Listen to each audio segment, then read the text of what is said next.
thème politique Aïssata Tall Sall ak partem ñoom daal dinañuy décliner invitation bu gouvernement bi parti boobu nag ñu ngi tudd Oser l'avenir te yemul ci moom rek ndax Pape Djibril Fall itam et serviteurs yi nga xamante ni ñoom la àndal ñoom itam ñu ngi woote à ce que ñu boycotter toujours boobule dialogue nga xamante ni nguur gi ñoo ko woote pour le 28 mai pour waxtaanee réew mi ak jafe-jafe yi mu nekk en parallèle Bougane Gueye Dany njiital gëm sa bopp lay jàmbaar moom daal di nay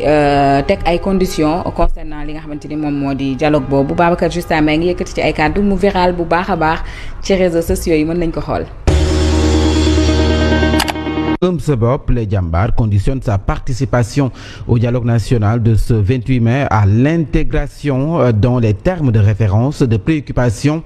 que les responsables jugent majeures et essentielles à un débat inclusif, sincère et constructif. Et parmi ces préoccupations, la situation des travailleurs licenciés, la crise économique persistante, la dégradation alarmante du pouvoir d'achat des familles, la criminalisation de l'homosexualité, la restriction des libertés publiques, l'instrumentalisation de la justice contre les opposants politiques, entre autres. Babacar Justin Mbengue, délégué national chargé de communication de Gëm sa bopp les Jambar, explique que la balle est dans le camp du ministère de l'Intérieur qui a officiellement adressé une lettre au mouvement. Je vous propose de le suivre. Le 29 avril 2025, à travers une lettre officielle venant du ministère de l'Intérieur, adressée au mouvement Gëm sa bopp, l'invitant à prendre part au dialogue national qui est prévu le 28 mai prochain. Après avoir reçu cette lettre, le mouvement Gëm sa bopp les Jambar a consulté les termes de référence du dialogue. Sur ce, il a jugé nécessaire l'intégration de certains points pour aller à un dialogue inclusif et consensuel. Puisqu'en vérité, le mouvement Gëm sa bopp a toujours souligné que le Sénégal n'a pas un problème politique mais plutôt économique. Et ça se voit aujourd'hui avec la situation dramatique du pays. Des pères de famille qui ne parviennent plus à joindre les deux bouts. Les licenciements abusifs. Par ailleurs, les gens sont envoyés en prison. Il y a la violation des libertés individuelles. Raison pour laquelle le mouvement Gëm sa bopp a fait des inputs adressés au ministère de l'Intérieur pour l'intégration de ces points évoqués. Justin lu mu xat-xat day dugal ñaari baat ci Babacar. waaw ñoom nee nañ daal seen ay conditions li ngeen déglu léegi la lii ak lii ak lii ak lii pour mën a dem assister ca boobule dialogue te mu ci ñoom rek ndax le PS parti socialiste ñoom itam daal dinañuy annoncer seen participation toujours ca boobule dialogue. Khalifa Sall itam di njiital taxawu Sénégal annoncé na itam li nga xamante ni moom moo di participation mu mel ni information yi bokk na ci yi nga xamante ni tey fës na bu baax a baax ci réseaux sociaux yi. leneen lu xew fële ca Touba mu di ab jéye effondrement wu benn bâtiment bu def actuellement lu tolloog 8 morts et 7 blessés. Il y a même une autre presse boo xamante ni ñu ngi annoncé ni bilan bi mi ngi alourdiru dem na ba ci 11 morts muy ñëwaat ba tey ci anam bi nga xamante ni noonu dañuy nemmeekoo tout de même ay effondrement ces derniers temps ñëwaat ba tey ci originaux comment on construit les bâtiments wala comment on fait pour vraiment di assister yooyu les drames. Le ministre de l'Habitat ñu bëri moom la ñu nekk di interpeller. Ministre des constructions amul, il faut réew mi am ministre des constructions ñu jël sama papa jox ko ministère boobu nag moo mën bâtiment te maîtriser ko Formose. xamoon nga ni sama papa architecte topographe c'était le seul dans l'armée, dans le génie militaire.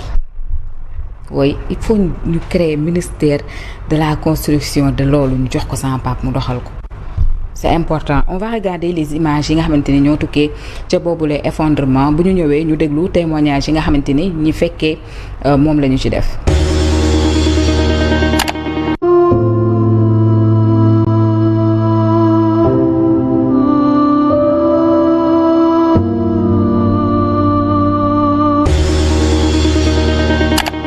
Aïcha ñoo ko gisandoo yi bokk vraiment tey ci nga xamante ni waxtaanee nañ ko bu baax a baax ci réseaux sociaux yi. benn maçon bu nekkoon sur les lieux au moment du drame moom itam daal di nañuy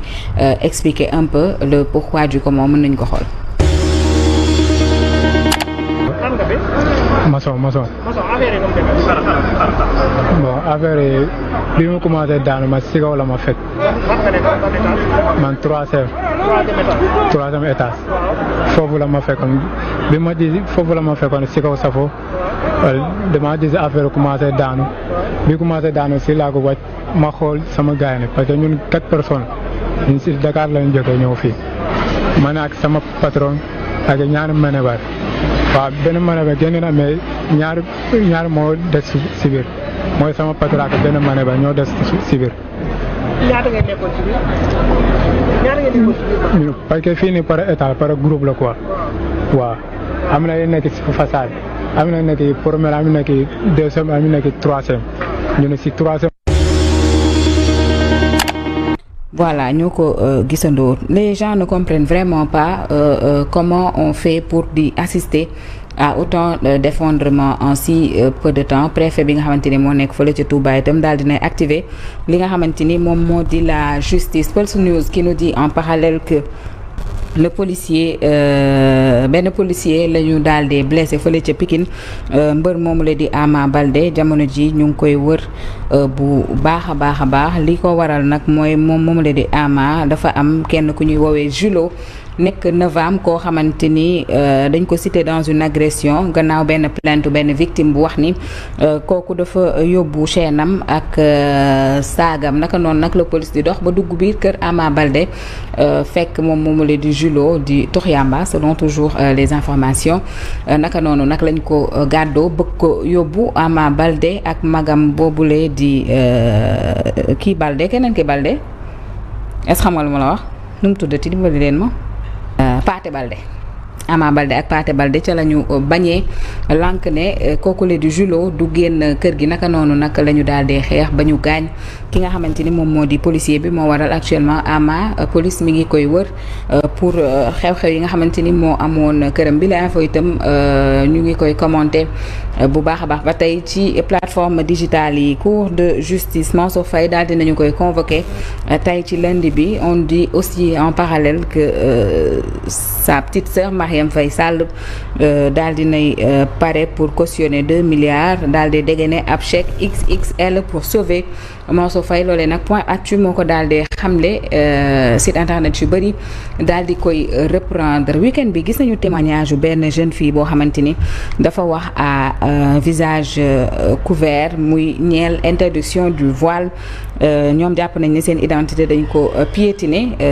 les témoignages accablants sur l'institution Notre-Dame de Dakar. Alors la jeune fille moom daal wax na ni vraiment dafay bind yile kàddu pour plaindre pour supplier à ce que ñu dégg leen parce que ñoom itam dañu sonn exténué carrément au bord de l'effondrement parce que dañu jàngee ca école boobule di Notre-Dame et il y a quelques mois on se rappelle que le ministère de l'Éducation nationale waxoon na ni on a permis le port du voile dans les écoles mais depuis direction bi ñoom dañu remarqué que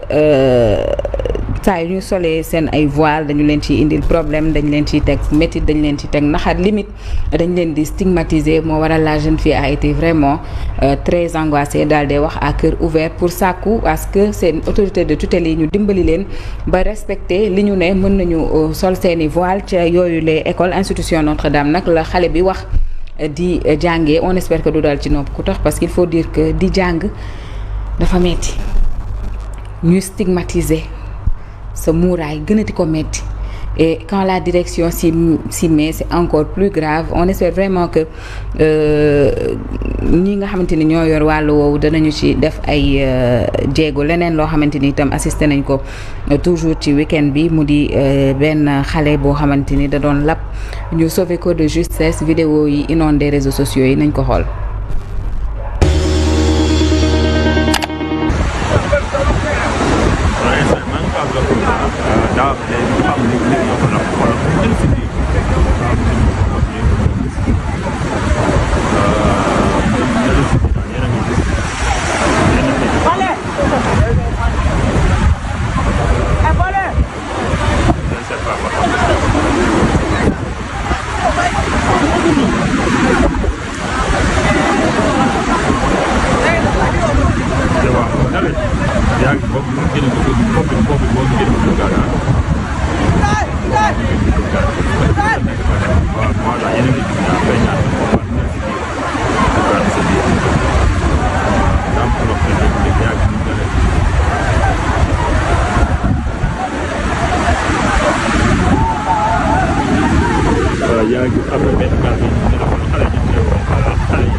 dernièrement depuis tout le temps tout de même j'essaie d'alerter